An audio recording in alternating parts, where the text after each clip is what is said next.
அனைவருக்கும் வணக்கம்.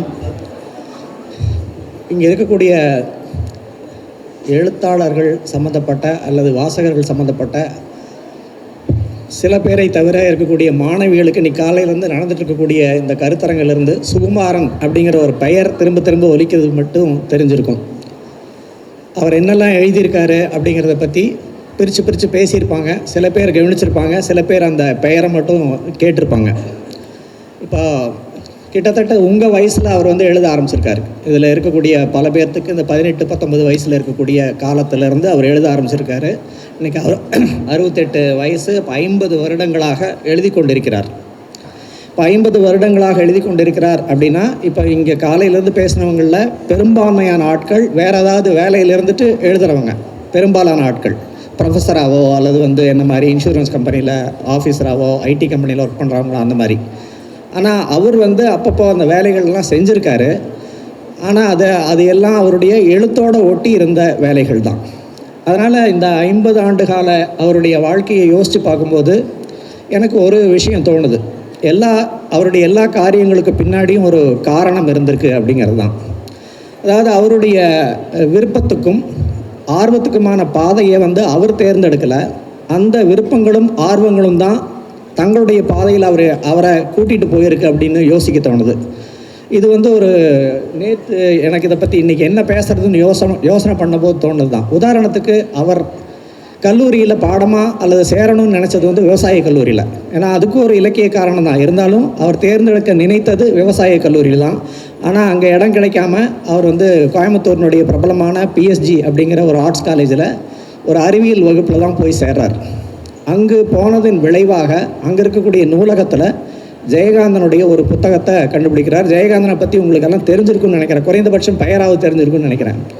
ஜெயகாந்தனுடைய வழியாக புதுமைப்பித்தன் கிட்ட போய் சேர்றார். அது ஒரு சிற்றிதழ் இயக்கத்துக்கு அல்லது தீவிர இலக்கியத்தை நோக்கிய முதல் படி. அந்த முதல் படியை அமைச்சு கொடுத்ததுங்கிறது அந்த பிஎஸ்ஜி கல்லூரி தான். இப்போ அவர் பிஎஸ்ஜி கல்லூரிக்கு போகாமல் ஒரு வேளை விவசாய கல்லூரியில் போயிருந்தாலும் இது நடந்திருக்குமா அப்படின்னு கேட்டால் தெரியாது. இந்த பிஎஸ்ஜி கல்லூரியில் தான் தனக்கு சீனியரான காசி பாதசாரி என்கிற விஸ்வநாதனை சந்திக்கிறார். அந்த விஸ்வநாதனோட சேர்ந்து தான் கோயம்புத்தூரில் இருக்கக்கூடிய பல தெருமுனைகளில் நின்று இலக்கியத்தை பற்றியும் சினிமாவை பற்றியும் விடிய விடிய விடிய விடிய பேசி தீர்த்துருக்காங்க.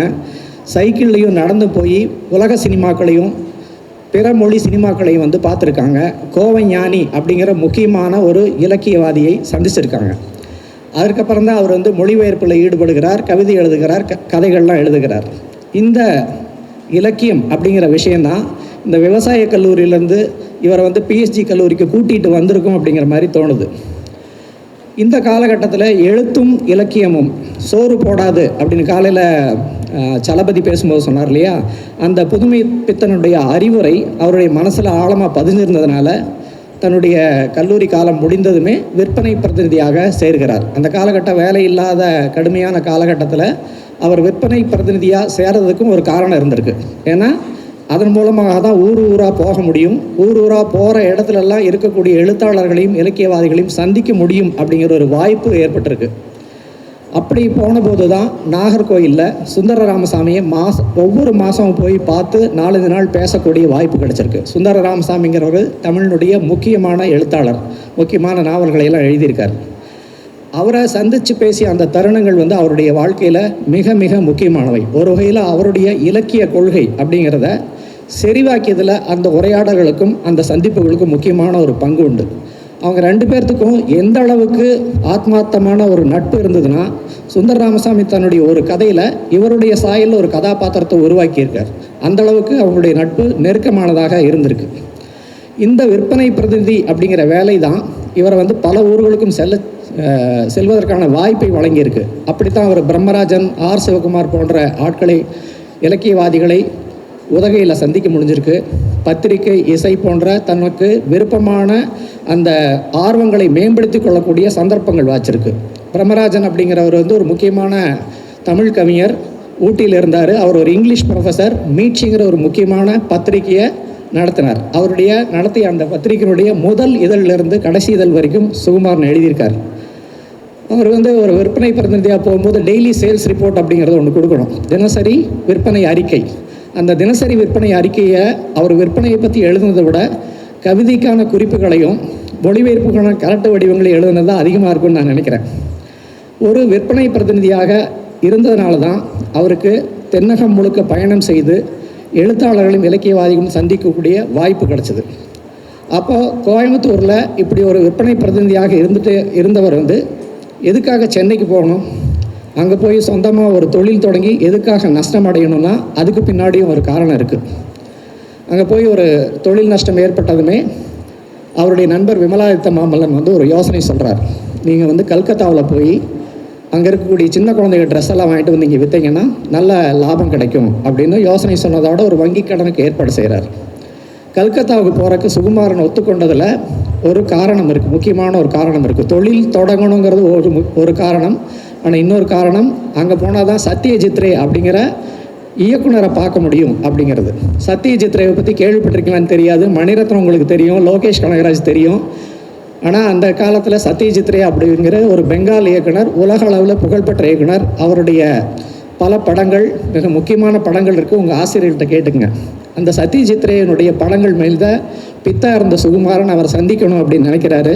கல்கத்தாவில் போய் 1.5 நாள் 2 நாளில் தன்னுடைய தொழில் சம்மந்தமான வேலைகளை முடிச்சுட்டு, அப்போல்லாம் லேண்ட்லைன் ஃபோன் தான், அந்த லேண்ட்லைன் ஃபோன் நம்பரை கண்டுபிடிச்சி அவர் உதவியாளர்களை கேட்டு அந்த சத்யஜித் ரே வீட்டில் போய் அவரை சந்திக்கிறார். சந்தித்து பேசக்கூடிய ஒரு வாய்ப்பு கிடச்சிருக்கு. இப்போது இந்த ஆயத்த ஆடை தொழில் அப்படிங்கிறது என்னாச்சு அப்படிங்கிறது தெரியாது. ஆனால் சத்யஜித் ரே அப்படிங்கிற ஒரு திரைப்பட மேதையை சந்திக்க செய்தது அந்த தொழில் முயற்சி தான். இன்றைக்கி அவர் மனசில் அந்த தொழில் நஷ்டம் கொடுத்து அந்த வருத்தம் இருக்கா அப்படின்னு எனக்கு தெரியாது. ஆனால் அந்த சத்யஜித் ரேயை சந்தித்த அந்த தருணத்தினுடைய ஒவ்வொரு நொடியும் அவருடைய மனசில் பொக்கிஷம் மாதிரி இருக்கும். அவர் என்ன மாதிரி உட்கார்ந்துருந்தார், எப்படி பேசினார், எப்படி அவருடைய அசைவுகள் இருந்தனன்னு இப்போ கேட்டால் கூட அவரால் சொல்ல முடியும். அந்த அளவுக்கு அவருடைய மனதில் ஒரு முக்கியமான ஒரு தருணமாக, வாழ்க்கையினுடைய மறக்க முடியாத நிகழ்வாக அது அமைஞ்சிருக்கும். கல்கத்தாவுக்கு போனதில் இன்னொரு காரணமும் கூட இருக்குது. அதாவது அந்த காலத்தில் சாருலதா அப்படிங்கிற ஒரு படம், சத்யஜித் ரே எடுத்த அதே படத்தில் மாதவி முகர்ஜின்னு ஒரு கதாநாயகி நடிச்சிருந்தாங்க. அவங்க வீட்டை தேடியும் போனார். ஆனால் கல்கத்தாவில் இருந்தவங்களுக்கு மாதவி முகர்ஜிங்கிற நடிகை தெரிஞ்ச அளவுக்கு அட்ரஸ் தெரியல. அதனால் அவரை சந்திக்க முடியாமல் திரும்பி வந்துட்டார். சரி, விற்பனை பிரதிநிதியாக இருந்தார் இல்லையா, அப்புறம் தொழிலதிபராக ஆசைப்பட்டு தான் அந்த தொழிலை தொடங்குறாரு. அந்த தொழிலதிபர் ஆகாமல் வெற்றி அடையாமல் இருந்ததுக்கும் ஒரு காரணம் இருக்குது. அதாவது அந்த தொழில் செய்ய முடியல அப்படிங்கிறதுல வீட்டில் உட்காந்து அடுத்தது என்ன செய்யலாம்னு யோசிச்சுட்டு இருக்கும்போது தான் அவர் மனைவி சொல்கிறாங்க, உங்களுக்கு தான் எழுத தெரியுதில்ல, அப்புறம் ஏன் நீங்கள் ஒரு பத்திரிக்கையில் வேலைக்கு சேரக்கூடாது அப்படின்னு கேட்கும்போது தான் அப்போது சின்ன குத்துவிசுங்கிற ஒரு பத்திரிகையாளர் இந்த தமிழன் அப்படிங்கிற ஒரு பத்திரிகையை தொடங்குறாங்க. அதில் போய் சேர்றார். தமிழன் பத்திரிகைங்கிறதெல்லாம் உங்களுக்கு தெரியாது. இப்போ குங்குமமே நான் சொன்னாலும் தெரியாது. குங்குமம் ஒரு வார இதழ், ரொம்ப பிரபலமான ஒரு இதழ் இருந்தது, இப்போவும் இருக்குது. அந்த இதழில் அவர் வேலைக்கு சேர்றார். அப்போது ஒரு வணிக வார இதழ், அதாவது 3 லட்சம் 4 லட்சம் விற்பனையாகக்கூடிய வணிக வார இதழில் ஒரு சுகுமாரன் மாற ஒரு கவிஞருக்கு, ஒரு தீவிர இலக்கியவாதிக்கு என்ன வேலை இருக்க முடியும் அப்படின்னு ஒரு கேள்வி எழலாம். அந்த கேள்விக்கான பதிலை அடைவதற்காகத்தான் அந்த தொழில் நஷ்டம் ஏற்பட்டிருக்குன்னு நான் நினைக்கிறேன். வணிக இதழ்னால் அதில் நீங்கள் என்ன வேணால் செய்யலாம், ஆனால் அதனுடைய சர்க்குலேஷன் குறையக்கூடாது. நீங்கள் என்ன வேணால் புதுசாக செய்யலாம். அதை அந்த ஃபார்முலாவை வெற்றிகரமாக அமல்படுத்தினவர் சுகுமாரன். வாசகர்களுக்கு அந்த ஆர்வத்தை குறையாமல், விற்பனைக்கு ஊறு நேராமல் இருக்கக்கூடிய அம்சங்களை அந்த பத்திரிகையில் மெல்ல மெல்ல இலக்கியம் சார்ந்த விஷயங்களையும் மெல்ல மெல்ல அவர் கொண்டு வந்தார். கமலஹாசன் மாதிரியான திரை ஆளுமைகளை, இளையராஜா, எல்லிசார் டங்கன் ஒரு பெரிய டைரக்டர், சில்க் சுமிதா அவர் சொன்னார் இல்லையா, இந்த மாதிரியான ஆட்களுடைய வித்தியாசமான பேட்டிகளை எல்லாம் அதில் ஏற்பாடு செய்தார். அவர் பேட்டி கண்டு அதில் பிரசுரித்தார். அது பெரிய வரவேற்பை பெற்றன. அப்போது ஒரு கவிஞராக மட்டும் அறியப்பட்டிருந்த ஒரு சுகுமாரனை ஒரு வணிக வார பத்திரிகை கூட அந்த விற்பனை இலக்குக்கு ஊறு நேராமல் செய்யக்கூடிய ஒரு மிக வெற்றிகரமான பத்திரிகையாளராக காட்டுறதுக்காக தான் அந்த தொழில் நஷ்டம் ஏற்பட்டிருக்கணும் அப்படின்னு நான் நினைக்கிறேன். அப்போது வணிக இதழை வெற்றிகரமாக நடத்தி கொண்டிருந்தவர் அங்கிருந்து வெளியேறுகிறார். அதற்கு பின்னணியில் கூட ஒரு காரணம் இருக்குன்னு தான் உத்தேசிக்கிறேன். மலையாளத்தில் சூர்யா தொலைக்காட்சி தொடங்கப்பட்ட போது அதனுடைய செய்திப்பிரிவு ஆசிரியராக அவர் போகிறார். அவர் போன இடம் திருவனந்தபுரம். அவருக்கு பிடித்த ஊர், பிடித்த பிரதேசம், பிடித்த மொழி இருக்கக்கூடிய ஊர். அப்போது அந்த இடத்துக்கு போய் கொஞ்சம் ஆசுவாசம் கிடைக்கும்போது தான் இதுக்கு முன்னாடி செஷனில் பேசிட்டு இருந்த இந்த கட்டுரைகள் எழுதக்கூடிய ஒரு மனநிலை அவருக்கு வாய்க்கிறது. ஒரு கவிஞராக அறியப்பட்டிருந்த கவிஞர் சுகுமாரன் ஒரு வெற்றிகரமான கட்டுரையாளராக ஆன தருணம் என்னென்னா, திருவனந்தபுரத்தில் அவர் இருந்த தருணம் தான். 2004 வருஷம்தான் உயிர்மை இதழில் அவருடைய அந்த முதல் கட்டுரை ஜி நாகராஜனும் வி மாலாவும் அப்படிங்கிற கட்டுரை வெளியாச்சு. தமிழுடைய இன்றைக்கி நான் நினச்சிட்டு இருக்கக்கூடிய தமிழில் மட்டும் இல்லை, உலக அளவிலையும் மிக மிக முக்கியமான கட்டுரைன்னு நினைக்கக்கூடிய பொன்னகரம்ங்கிற அந்த கட்டுரையும் அந்த இதில் தான் வெளிவந்தது. சுந்தர ராமசாமியோட சந்திப்பு பற்றி எழுதின பின்னும் உயிர் வாழும் காணல், ஆர் சண்முக சுந்தரம்ங்கிற ஒரு கொங்கு எழுத்தாளர் அவரை சந்தித்த தருணத்தை பற்றி எழுதின மாயத்தாகம், தற்கொலைகளை பற்றி எழுதப்பட்ட சாவதும் ஒரு கலை அப்படின்னு இந்த கட்டுரைகளை தொடர்ந்து சொல்லிகிட்டே போகலாம். தனிமையின் வழி, வாழிய நிலனே, இறந்த பின்னும் இருக்கும் உலகம், இந்த மாதிரி பல்வேறு தலைப்புகளில் அவருடைய கட்டுரைகள் சுகுமாரனை ஒரு தேர்ந்த உரைநடை எழுத்தாளராக நமக்கு உறுதிப்படுத்துதுங்கிற சந்தேகம் இல்லை. ஆனால் கூடவே அவருடைய அனுபவங்களும் அறிதல்களும் எவ்வளவு ஆழமாக இருக்குது, விரிவாக இருக்குங்கிறதையும் நமக்கு சுட்டி காட்டுது. இலக்கியம் அல்லாத பிற துறைகளில், அது இசையாக இருக்கலாம், நாட்டியமாக இருக்கலாம், சினிமாவாக இருக்கலாம், எதுவாக இருந்தாலும் அதை எவ்வளவு உன்னிப்பாக கவனிச்சிட்ருக்காரு அப்படிங்கிறதையும் நமக்கு புரிந்து கொள்ள உதவும். ஒரு புனைவெழுத்தாளன், கவிஞன் மற்ற விஷயங்கள் எவ்வளவு ஆர்வத்தோடவும் கவனத்தோடும் இருக்கணுங்கிறதுக்கு இது ஒரு உதாரணம். அப்போ தேர்ந்த ஒரு உரைநடையாளராக சுகுமாரனை உருவாக்கும் பொருட்டு வணிகதளின் ஆசிரியர் பணியிலிருந்து அவர் வெளியேறியிருக்க வேண்டும் அப்படின்னு நான் நினைக்கிறேன். இப்போ சூர்யா தொலைக்காட்சியினுடைய செய்திப்பிரிவு ஆசிரியர் அப்படின்னா கௌரவமான வேலை, நல்ல சம்பளம், பிடிச்ச ஊரில் பிடிச்ச மாதிரி இருக்கலாம். அப்படி இருந்துட்டு இருந்தவர் அதை விட்டுட்டு வெளியே வர்றாரு, காலச்சுவடுதலுக்கு பொறுப்பாசிரியர் ஆகிறார். இதற்கு பின்னணியில் என்ன இருக்க முடியும் அப்படின்னா, இது வரைக்கும் அவர் ஒரு கவிஞர், கட்டுரையாளர் மட்டும்தான். இப்போ அதை அடுத்த படிக்க போகலாம் அப்படிங்கிற ஒரு ஆசுவாசம் அவருக்கு கிடைக்குது. அப்போ தான் தன்னுடைய முதல் நாவல் முயற்சியில் இறங்குறார். வெல்லிங்டன் அப்படிங்கிற அந்த நாவல் அப்போ தான் எழுதுகிறார். அதோட சில வருடங்கள்லேயே பெருவலி அப்படிங்கிற முக்கியமான ஜெகனாராங்கிற நாவலையும், அந்த பெருவலிங்கிற நாவலையும் எழுதுகிறார். அப்போ இது வரைக்கும் கவிஞராகவும் கட்டுரையாளராக மட்டும் இருந்த ஒரு சுகுமாரன் நாவலாசிரியர் அப்படிங்கிற ஒரு அடுத்த படிக்கு போகிறது இந்த காலச்சுவடு இதழுக்கு ஆசிரியராக ஏற்பட்ட ஒரு முதல் நன்மை. அடுத்தது என்ன அப்படின்னா, அவருக்கு பிடித்த எழுத்தாளர் ஜானகிராமன் எல்லாத்துக்கும் தெரியும். அவருடைய எழுத்துக்களை ஜானகிராமன் என்ன எழுதியிருக்காருன்னு எதை கேட்டாலும் அவர் அப்படியே நினைவுலேருந்தே அவளால் சொல்ல முடியும். அவர் மேலே, தீஜா மேலே இருக்கக்கூடிய அந்த பித்தையும் அவருடைய அந்த பிரேமையையும் எழுத்தாக்க வடிக்க காலச்சுவடு தான் ஒரு நல்ல வாய்ப்பாக அமைந்தது. அவரது சிறுகதைகள் எல்லாம் மொத்தமாக தொகுத்து முதல்ல ஒரு தொகுப்பு போட்டார். அதில் பிரமாதமான ஒரு முன்னறி எழுதினார். அதற்கு பிறகு அவருடைய குறுநாவல்கள், தொகுக்கப்படாத கதைகள், நாவல்கள் அப்படின்னு எல்லாத்தையும் மறுபிரசுரம் செய்யும்போது தொடர்ந்து அதுக்கான முன்னுரைகள் எழுதினார். இந்த கட்டுரைகளை எல்லாம் ஒட்டுமொத்தமாக சேர்த்து தி ஜானகிராமன் மேலிருந்த அவருடைய அந்த பித்தை, அந்த ஆர்வத்தை காட்டுவதற்கு மோகப்பெருமைக்கு அப்படிங்கிற புக்கு வெளியே வந்திருக்கு. அதை படித்தீங்கன்னா அவருக்கு தெரியும் தி ஜானகிராமன் அப்படிங்கிற ஆளுமையை பற்றி அவர் எவ்வளவு பிரியத்தோடு இருக்கிறது. தீஜா அளவுக்கே அம்மா இது நிறைவுரை, எனக்கு கொஞ்சம் நேரம் வேணும், சரியா?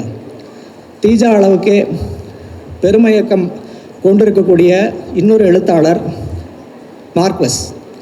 கேபோ அப்படின்னு அவர் கேபோ அப்படின்னு ரொம்ப பிரியத்தோடு சொல்லுவார். அவருடைய அந்த தனிமையின் 100 ஆண்டுகள் நாவலை தமிழில் கொண்டு வந்ததுக்கு முக்கியமான காரணம் அவர் தான் மொழிபெயர்த்திருக்காரு.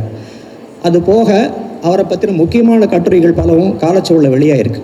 இப்போது மார்க்வஸ் பற்றி அவர் எழுதின கட்டுரைகளை மட்டும் தொகுத்து போட்டால் கூட இன்னொரு பெருமயக்கம் நமக்கு கிடைக்கும். தீஜாவின் மீதும் கேபோவின் மீதும் சுகுமாரன் கொண்டிருந்த ஆர்வத்தையும் ஈடுபாட்டையும் வெளிப்படுத்துறது தான் அவர் காலச்சுவடு பொறுப்பாசிரியர் வந்ததில் விளைந்த இரண்டாவது நன்மை. அப்புறம் பள்ளியிலையும் கல்லூரியிலையும் தமிழையும் ஆங்கிலத்தையும் மட்டும் படிச்சுட்டு இருந்த சுகுமாரன் வீட்டில் பேசிகிட்டு இருந்த அந்த மலையாளத்தையும் எழுத படிக்க கற்றுக்கிறார். அதை எழுத படிக்க கற்றுக்கிட்டதோடு நிறுத்தியிருக்கணும். ஆனால் மொழிபெயர்க்க ஆரம்பிக்கிறார். அது அவரை எங்கே கொண்டு போய் நிறுத்திச்சுன்னா, கிட்டத்தட்ட அவரை ஒரு தீவிரவாதியாக்கி சிறைக்கு பக்கத்தில் கொண்டு போய் நிறுத்திட்டு வந்தது. ஆரம்ப காலத்தில் கல்லூரி மாணவனாக இருந்தபோதே மலையாள வார இதழில் வெளிவந்த ஒரு தொடர்கதை. அந்த தொடர்கதையினுடைய முதல் அத்தியாயத்தை படித்ததுமே இது ரொம்ப பிரமாதமாக இருக்குது அப்படின்னு ஆர்வ கோளாறில் அதை மொழிபெயர்த்தார். சரி, மொழிபெயர்த்தாரில் அதோடு விட்டுருக்க வேண்டியதானே. அதை எடுத்துகிட்டு போய் கோவையில் நடந்த ஒரு இலக்கிய கூட்டத்தில் அப்படியே வாசிக்கிறார். வாசித்த போது எல்லோரும் பிரமாதமாக இருக்குது, நல்ல கட்டுரை, நல்ல ஒரு தொடர்கதை மொழிபெயர்த்திருக்கா அப்படின்னு எல்லோரும் பாராட்டுறாங்க. இவர் ரொம்ப பெருமிதத்தோடு வீட்டுக்கு வந்து தூங்குறார். காலையில் கதவை தட்டுறாங்க. வெளியே போய் பார்த்தா 2 போலீஸ்காரங்க நிற்கிறாங்க. என்னன்னு கேட்டால், அந்த தொடர்கதையினுடைய முதல் அத்தியாயம் அன்னைக்கு நெருக்கடி நிலைங்கிற விஷயத்தெல்லாம் பற்றியெல்லாம் உங்களுக்கு தெரியாது. இந்த நெருக்கடி நிலை அப்படிங்கிறது நக்சலைட் தொடர்பானவர்களையெல்லாம் கைது பண்ணக்கூடிய ஒரு காலகட்டம். அப்படிப்பட்ட நேரத்தில் இந்த கதை நீ தான் எழுதின, உனக்கும் நக்சலைட்டுக்கும் தொடர்பு இருக்குது அப்படின்னு சொல்லிட்டு அதிகாரி கூப்பிட்றாருன்னு சொல்லி இவரை விசாரணைக்கு கூப்பிட்டுட்டு போகிறாங்க. நல்ல வேலையாக வேறு எதுவும் மோசமாக நடக்கலை, சின்ன பையனாக இருக்கான், தெரியாமல் பண்ணிட்டாங்கிற மாதிரி விட்டுறாங்க. இதுக்கப்புறமாவது அவர் மொழிபெயர்ப்பை வந்து கைவிட்டிருக்கலாம். ஆனால் அவர் விடலை. அது விட முடியாது இல்லையா? அதனுடைய பலன்தான் ஓவி விஜயன் வரைக்கும் போய் நின்று மிகப்பெரிய ஒரு சம்பவத்தை ஏற்படுச்சு. அதை பற்றி காலையிலே பேசியிருக்காங்க. இப்போ இவங்க வேறு அட்டை வச்சுட்டு உட்காந்துருக்காங்க. அதனால் அதை பற்றி நான் பேசலை. இப்படி மொழிபெயர்ப்பினுடைய 2 முக்கியமான சம்பவங்களுக்கு பிறகும் அவர் துணிச்சலோட மொழிபெயர்த்தின் பலனாக தான் நம்ம வந்து நமக்கு தனிமையின் 100 ஆண்டுகள், அசீஸ்பே சம்பவம், பட்டு போன்ற பிரமாதமான நூல்கள்லாம் நமக்கு படிக்க கிடச்சிருக்கு. ஒரு காலத்தில் கோயம்புத்தூரில் தனக்கு பிடித்த பாடகர் எம்டி ராமநாதன் அவருடைய இசை கச்சேரியை கேட்கறக்கு வழி இல்லாமல் என்ன, டிக்கெட் வாங்க காசு இல்லாமல் இது மாதிரி ஒரு அரங்கத்துக்கு வெளியே இந்த கதவு திறக்கும் போதெல்லாம் அந்த சங்கீதம் கேட்கும். அதை கேட்டுட்டு நின்றுட்டு இருந்தவர் தான் சுகுமாரன். ஆனால் அப்படிப்பட்டவர் கொண்டிருந்த இசையின் மீதான தணியாத ஆர்வம், அந்த ஆர்வத்தின் காரணமாக தான் காலையில் ஒரு சம்பவம் சொன்னாங்க. புகழ்பெற்ற மதுரை சோமுங்கிற பாடகர் இவர் தங்கியிருந்த அறைக்கு வந்து 3 நிமிஷ கச்சேரி இவருக்காக பண்ணார். அதுக்கு காரணம் இவர் கொண்டிருந்த அந்த ஆர்வம் தான் அவரை வந்து அவருடைய அறைக்கு கூட்டிகிட்டு வந்தது. அந்த இசையின் மீதான அந்த ஆர்வம், ஈடுபாடும் தான் சுகுமாரனுடைய கேள்விக்கு இளையராஜாவை பதிலளிக்க செய்தது. இன்றைக்கும் சஞ்சய் சுப்பிரமணியம்ங்கிற பாடகர் அவரோட ஆழமாக உரையாட செய்து அற்புதமான பேட்டிகளை கொண்டு வரக்கும் இந்த இசை ஆர்வம் தான் காரணம். இப்போ நமக்கெல்லாம் நாம் நினச்ச வாழ்க்கையை வந்து வாழலான்னு ஒரு ஆசை இருக்கும். இப்போ ஒவ்வொருத்தருக்கும் ஒவ்வொரு ட்ரீம் அப்படின்னு இருக்கும். ஆனால் எல்லாத்துக்கும் வந்து அதை அமைச்சிக்கக்கூடிய வாய்ப்புகள் அமையாது. அப்போ என்ன பண்ணிக்குவோம்? நார்மலாக காம்ப்ரமைஸ் பண்ணிக்குவோம். இது கிடைக்கலன்னா அடுத்தது, அடுத்து கிடைக்கலன்னா அடுத்தது அப்படின்னு.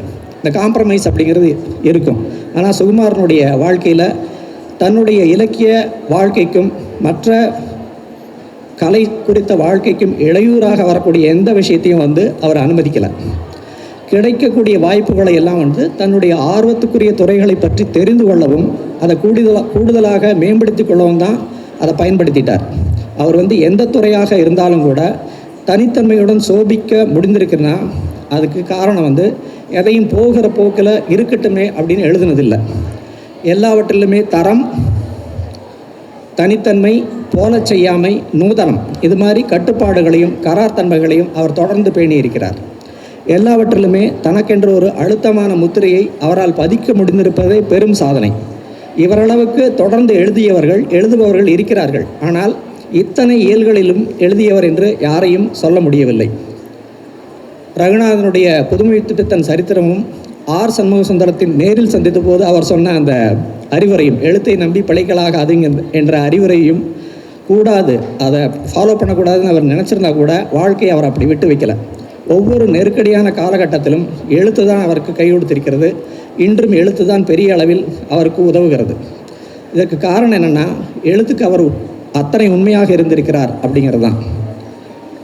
சுகுமாரனுடைய இந்த 50 ஆண்டு கால இலக்கிய பணி அப்படிங்கிறது எவ்வளோ பெரிய சாதனை அப்படிங்கிறது எல்லாரும் காலையிலேருந்து சொன்னாங்க. இவர் செஞ்ச அளவுக்கு அவருக்கு விருதுகளோ பாராட்டுகளோ வந்து பெருசாக எதுவும் நடக்கலை. ஏன்னா அந்த தகுதிக்கும் விருதுகளுக்கும் இருக்கக்கூடிய இடைவெளி பற்றி அவருக்கு நல்லாவே தெரியும்.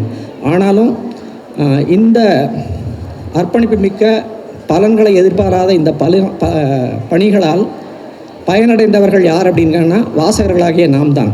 அதனால தான் இதுக்கு அவருக்கு நன்றி பாராட்டும் விதமாக இப்படி ஒரு விழா ஏற்பாடு செய்யப்பட்டிருக்குன்னு நான் நினைக்கிறேன். அவர் தொடர்ந்து எழுதி வாசகர்களை மகிழ்விக்க வேண்டும், இந்த மோகப்பெருமயக்கம் தொடர வேண்டும் என்று வாழ்த்தி விடைபெறுகிறேன். நன்றி.